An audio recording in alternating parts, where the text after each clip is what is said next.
That is not me, but it's sort of a give you an idea of what you can expect. Fluent in 3 languages. English, middling. Sarcasm, really good. Profanity, I'm best at profanity. Anyone going to be offended if I swear? Are you sure? Let me tell you the story of people saying it's fine, and then I said, fuck, and it was in a certain area in the United States where half the group got up and walked out. So, are you sure? I know I'm in Australia. You guys will take the piss out of me all the time. By the way, it's great to be back in Australia, where it's good to see your politics are as calm and. So, the Prime Minister gets killed by a member of his party every other year. Is that can you say we're fucked up? Anyway, I am Feeney. I am the guy that other people were talking about, and it's a mystery to me why they talk about me that way. I am a clinician by training. I'm a psychologist by training, can't go against me. But I work in New York, and I have spent 30 years working with people with traumatic brain injury and very, very serious behavior problems. We wrote a bunch of articles, wrote a book. If you can't sleep, I'll send you some of the articles if you have your lights. But what I'm going to talk about is, and here's the exciting thing. Somebody in Australia made an interesting decision to say, let's test this notion of what's the best way to support people with chronic behavioral difficulties in the community. They asked 15 or 20 other people if they'd like to be involved. They all said no. They got to me. So I'm usually number 16 or 17 of them. But anyway, my job is basically to give you a framework over the rest of the day about what have we learned. So I have spent my life in the community working with really difficult people. I always love to say I have now been stabbed 7 times. If anybody was here last year, it was 6. In the interview here, I got stabbed 1 more time. Thank you very much. And I've had guns to my head now 3 times doing this kind of thing. We're in the United States. Everybody got a gun and we all like to shoot each other. So it's surprising I was stabbed, not shot. But anyway, the idea here is to spend the rest of the day trying to give you a framework. It is common sense. One of the things I think, as many of you already know, is that sometimes we make things more difficult than they have to be. And the bottom line is not, in many ways, it is not about the technical skills that you possess. And so I'm going to spend the rest of the day basically talking about that. So Jenny talked about what have we learned, and then David Manchester gave you a framework for what do we know, and I would agree with everything that everybody's saying, which is it's basically the quality of relationship that you have with people that you work with that's going to make all the difference in the world. And the idea is how are we helping people get a life? So the task is when we think about the job that we have with folks who have difficulty is we want to support people with complex needs to live safely in their homes, stay connected to their friends and families, and remain integrated in the community. That's the job. That's the job. It's no more complicated than that. The problem is we all get involved with the medical side of things, or all get involved with the technical side of things, and we talk about increase this, and how we're going to help them ameliorate their working memory difficulties, or whatever range of possibilities. But the bottom line is this: live with your family and your friends and do stuff you like. Period. We make it too complicated sometimes. So, for humans living here on this earth, the essential question is, why do I get up in the morning? Why am I getting up in the morning? A significant number of people, I'm sorry, somebody decided they made a mistake getting up this morning. I will turn this way and you can skitter off with the spider. Unless it was a freaking brown recluse funnel spider. What was that about? You guys are Aussies. I was expecting somebody to eat it.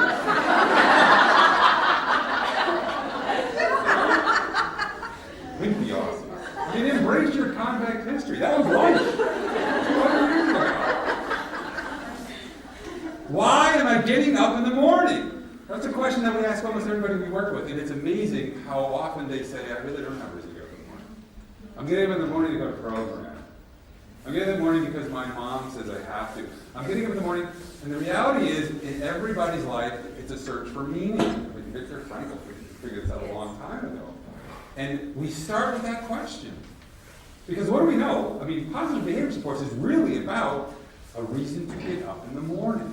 And that's a critical element, sort of foundation to the work that we do. So if we want to define what we mean by positive behavior supports, it's an array of evidence-based strategies, where's this pointer thing here, that are used to increase the quality of life. Oh, don't do that. We'll get into this. So, you can if you want. You go ahead. You want to take a, hey, wait a minute. Can I take a picture like this too?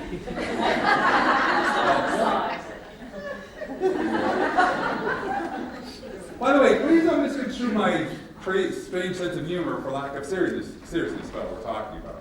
But the reality is, if you're going to be good at this, you can't have a cob up your ass.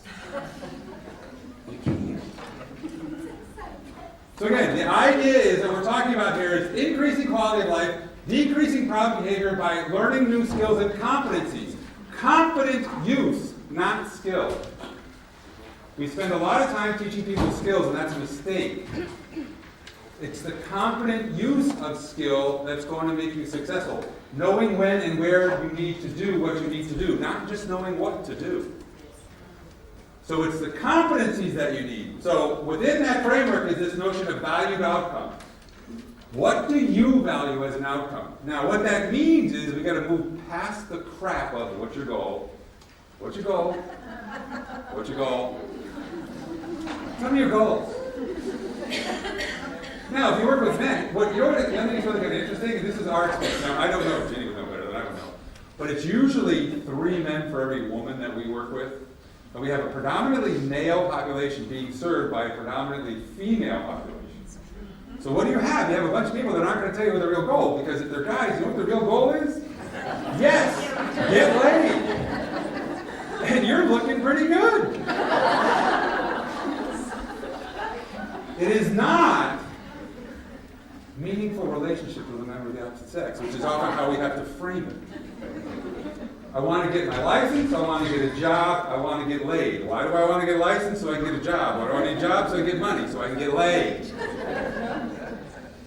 Now, I'm Irish Catholic. Do you know how we talk about sexuality? La, la, la, la. But the reality is, it's a valued outcome for you. You know what else is really interesting? There's that side, there's sort of the core side. But many people we work with say, I just want to have a relationship, I want to have friends. I want to belong. Anybody familiar at all with Baumeister and Bowe's work on the belongingness theory? The idea is human beings are genetically, and they've done some really interesting studies, are genetically predisposed to belong. And what happens post-brain injury? You only belong to a tribe of people who have brain injury. And if your defining characteristic is your disability, no, brain injury is not a disability, you all know that. Brain injury is an event. If you're defined by an event, your life sucks. So what is valued to you? And the idea now, we talk about evidence-based practice. Effective for the individual, the most important evidence is evidence of interventions that work for this person in these contexts at these times. Now, we live in a world that everybody talks about evidence-based practice. It's good. We need to have some evidentiary basis. But what is it? Baumeister said it in the 80s. The most important end is an N of 1. And as clinicians, the question is going to be, how do I help this guy sitting across from me who looks like he wants to kill me? How do I help this guy whose wife doesn't want anything to do with him and his goal in life is to get back with her? How do I help? And what's important is what is the evidence for what's going to work with this person? So the notion that we're going to, I want us all think about is this idea of structured flexibility. Structured flexibility, that is, we have a framework, but within that framework there's flexibility. So there is no deterministic approach. One of the hardest things that's going to, this is going to be a big test for us when we're doing the work that we're doing in Melbourne, is how are we going to be able to measure something that often is like quicksilver? And the reality is, maybe the best thing we can do is create a framework that we can help people use. Less, here's some procedural things this is exactly what you should do. And that's what I want to talk about. The idea is, what is the framework that we can use around this stuff? So again, other realities here, the approaches that are most useful are usually pretty simple to understand. The problem is, just because they're simple doesn't mean they're easy. Simple is not easy. Simple is harder than hard.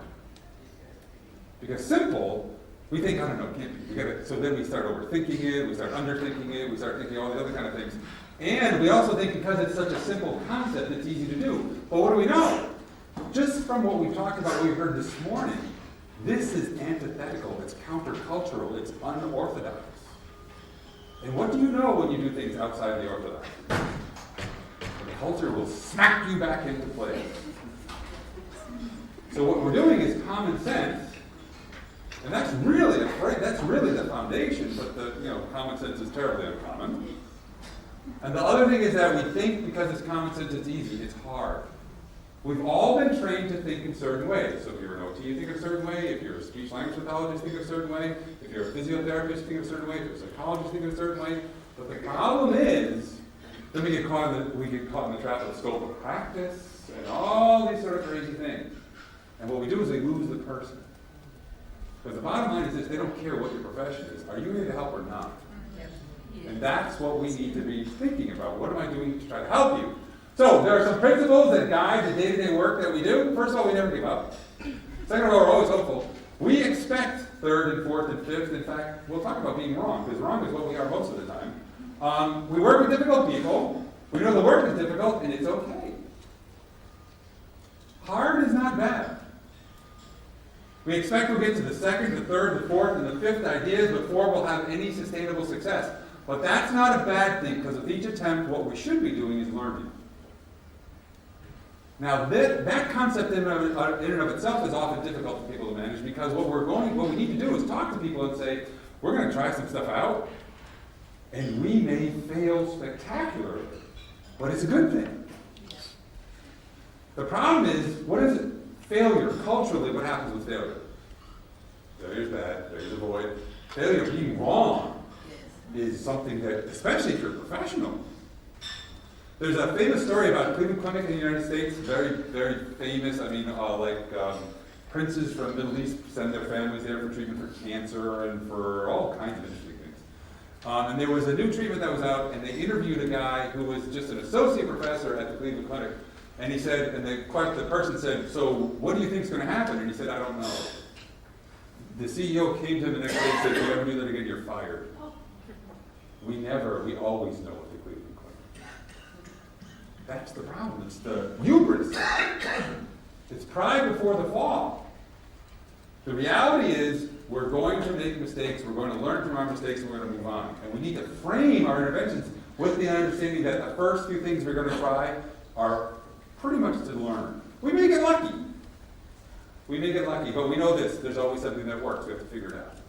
What is it that we're doing, and why are we doing it, and what are we going to figure out? So, if you're going to be, again, orienting yourself to this, we create person-directed supports. Person-directed supports, by the way, that idea of person-directed in the United States has been sort of taken hold over the last 4 or 5 years, mostly because of what David mentioned, which is person-centered felt condescending, because it's one of those things that people talk about all the time, but they really don't mean it. It's your choice. You make a choice. But that's a bad choice. So again, the idea is that we know we're going to need to try figuring out from your perspective what's important. We always are going to have a plan. We always make plans, and we always adjust the plans. So there's always a plan. Every interaction before we start, we say, "What's our plan? What are we going to try to accomplish here? How long are we going to be together? What's the day going to look like? How do we know it worked? How do we know it didn't work?" Sometimes things don't go the way we expect them to. That's okay. Like I said before, we want to learn and change and grow, and we are wrong. We are wrong a lot. And wrong is good. Wrong is not bad. Wrong is an opportunity. Wrong is great. Embrace being wrong. Okay. None of you want to do that. Yeah. Oh, you do? Well, that's wrong. No. That was so fun. But the point of this wrong stuff, anybody, by the way, there's a literature of being wrong. There's a whole literature out there of being wrong. Those are literature shows.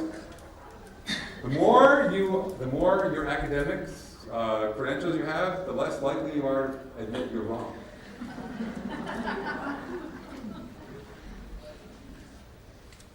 Because it requires a willingness to accept your fallibility. It requires a willingness to accept the fact that, you know something, just because I had a good idea, my good idea might be really bad. And it also requires an ability to take feedback from the environment and adjust. And that's hard. Now, you know what's interesting is the parallel process. You ever notice that, we talk about people with traumatic brain injury who are rigid in their thought processes, are rigid in their responses, and we are freaking rigid all the time. You need to be in treatment at 8 o'clock. You need to have, you're going to have a half an hour occupational therapy, at which time the occupational therapy will be completed and you'll have physiotherapy. Well, that's your schedule. I don't want this schedule. Oh, this is what you need. You have a brain injury, you don't understand? We do. But I hate this. Oh, you don't hate it. You just don't understand. I'm a highly trained individual. I know what I'm talking about. This isn't my, this is my first rodeo. I know people like you with those brain injuries. You're fucked up, man. You don't understand. I have to help you. And we set people up, what do we find? People say, oh, fuck you. And what do we say? Oh, fuck you. And it's children. But the reality is, on our part, we have to be open to the reality that we're going to make mistakes, which is really, really difficult.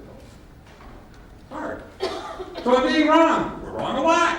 It's not a bad thing. It's a way to get better. The dangerous reality is that many clinicians, family members, and individuals, there's some well-defined, prescriptive approach that can be applied to most situations. We fool them into thinking that. Because we talk about evidence-based practice. And evidence-based, like I said, I am not saying it's bad thing. What I am saying is evidence-based practice gives us a good foundation upon which we can build. But the notion that everybody with a memory impairment needs cognitive behavior therapy is crazy. No, they don't.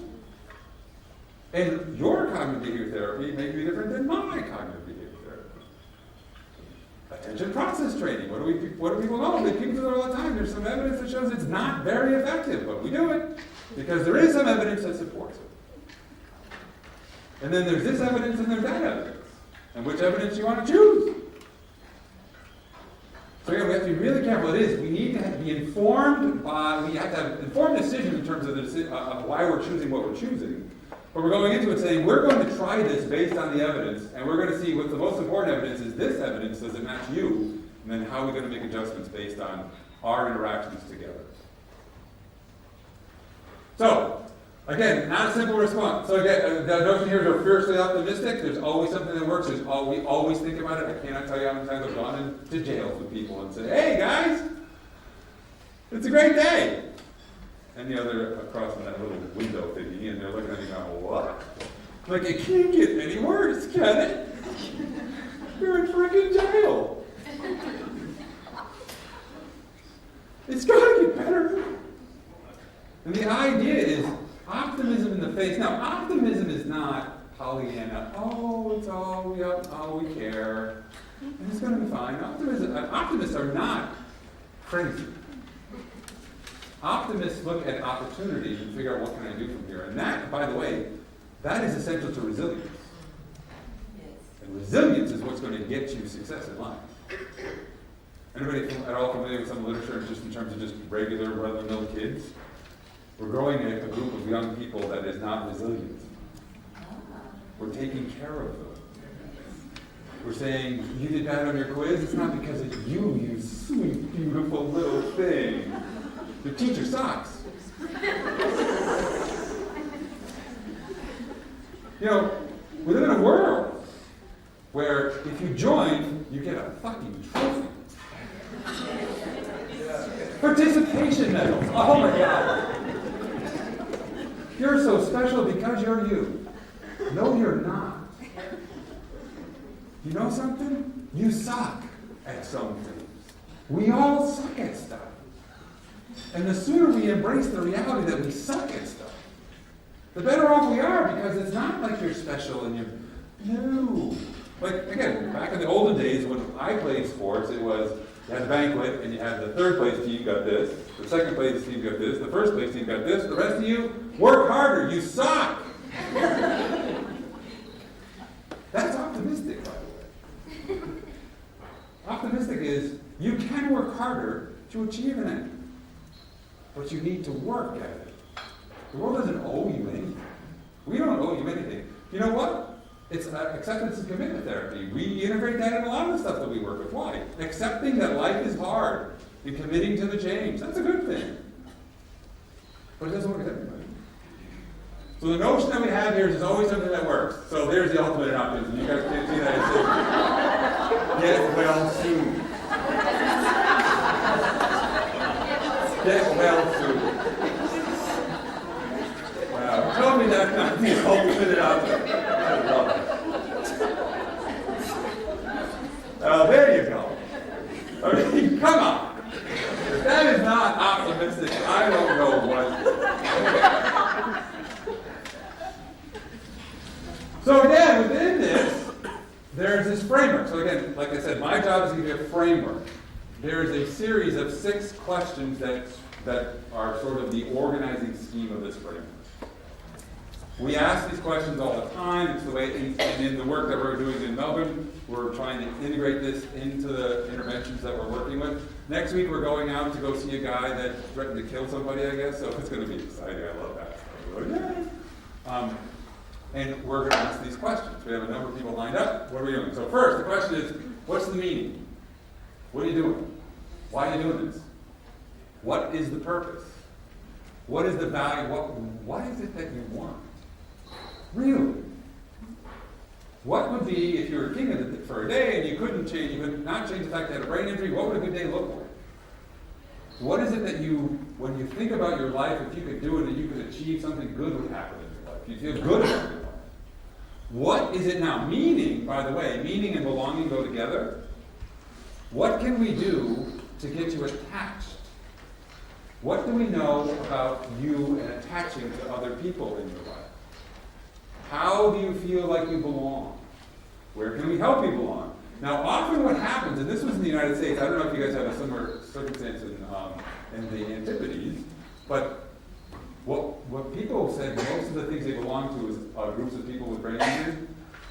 So it might be a support group. Or we have a program that we work in that has a group of people with brain injury and substance abuse, and that's how they're defined. That's their identity.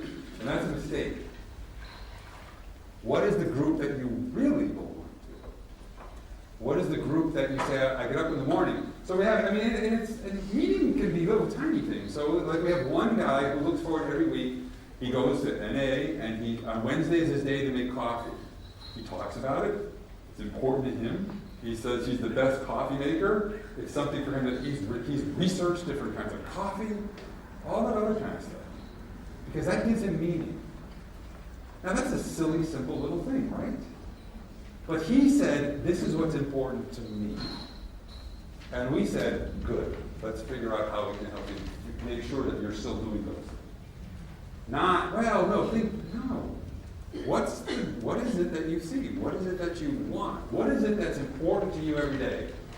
Then we think about this stuff, when we think about problems, is it a can't do, a don't do, or a won't do problem? Anybody familiar with this? McAvoy in the United States has been doing this work for years and years and years and years. She started doing the work with kids who were identified as emotionally disturbed. It's very interesting. It goes back to part of the problem with evidence. We have evidentiary silos. So you have evidence out of brain injury, and this is brain injury, and often what happens is there's a great evidentiary base in other populations and we don't pay attention to it. Here is one example that people ignored for years that's been well established and really well understood. First of all, can't do. A can't do is a lack of skill or a lack of understanding. So somebody with a brain injury can't do it because they may have memory impairment, somebody they can't. I cannot do this. Can't do, interventions for can't do are what? Skills. I'm going to show you. Or support. If it's a can't do, I may need to give you some more support because you may never be able to do this based on what's the story of your life. Can't do problems are problems of traditional kinds of intervention. There's don't do, which is Hans Teuber, the curious dissociation between knowing and doing. I know what I'm supposed to do, but I don't do it when I need to do it. Really common for people with traumatic brain injury. People, they can tell everybody what they should do, and they'll say, on my mother's eyes, I swear, I will never do this again, and I will do it this way. And they'll walk out the door, and they won't do it. So it's a don't do problem. It's not knowledge. It could be initiation. It could be not understanding the contextual cues. So it's a don't do problem. And a won't do problem is, fuck you. I know what I'm supposed to do. I know what I should do. I am not going to. You're not the boss of me. Now, why is it important that we look at all the problems that we spend time with people trying to overcome, thinking in those terms? Why? Because can't do is skill-based. Can't do is traditional intervention. But if you treat can't as won't, you set people off. You say, oh, the problem is he's just not motivated. If you say, so can't is, like I said, intervention that's based on skills. Don't is intervention that may be on terms of support. Won't, what do you do with people who are won't do people? So you're classically oppositional defiant kind of person. What do you do with that person? Not a fucking thing. You wait. And you wait. And you wait. If you think can't is won't and you're waiting, you're screwing that person. If you think won't is can't and you're trying your best to intervene to help them learn, you're setting yourself up for a punch in the mouth. Now, here's the thing that makes it even more exciting. The same person can have some can't do's, some don't do's, and some won't do's. So part of what we do is spend a lot of time, family members, other natural supports, trying to figure out under what circumstances is it most likely to be a can't do, under what circumstances is it most likely to be a won't do, and then based on that, we make adjustments. So we have a plan A, and a plan B, and a plan C. Does that make sense? Is this like, these are minutes of your life you are not getting back. So if it sucks, just tell me now. Anybody? Have I pissed anybody off yet? Usually by now somebody's doing that. Okay, I gotta keep working on you guys. What's the individual's chronological age, behavioral age, social age, and cognitive age? Why is that important? Now, in the intellectual disability world, that is seen as, whoops, whoops, whoops. Let's go back, let's remind ourselves of that. He's not gotten any better. But let's hold on to hope. It's something that people don't like talking about because it's seen as reductionistic and potentially sort of infantilizing people. But I think that from a perspective of really trying to understand things, we have found, especially talking with family members, because you may have somebody who's 25 years old, who's behaviorally 3, who's socially 7, cognitively 10. That's right. You may have somebody who's chronologically 27, cognitively 27, behaviorally 2, socially 5. Now, why is that important?